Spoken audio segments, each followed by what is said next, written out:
Yon, good day mga tol. Kakatapos ko nga lang magpakain sa mga alaga sa labas at ang oras ngayon ay 9:00 ng umaga at mayroong order sa akin ng 2 hamster at sa Taguig to ipapaship. Yan mga tol, dahil nga malayo pa yung biyahe, secure na secure yung paglalagyan ko.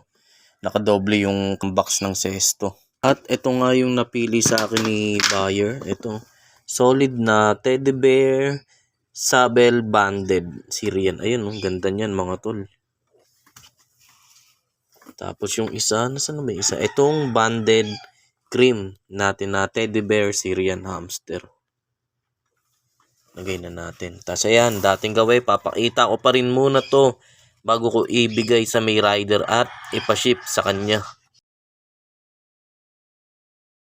So na safe na yung kanyang hamster at syempre yung food mix at kusot.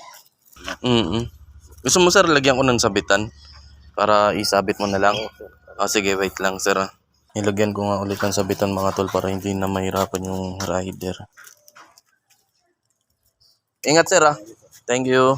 All goods na nga mga tol, on the way na sa may Taguig yung 2 Syrian teddy bear hamster. Sa mga nais, rekta mensahe lang sa akin. Pwede natin yan pa-deliver kahit saan. Door to door. Hanggang sa muli. Whoop whoop.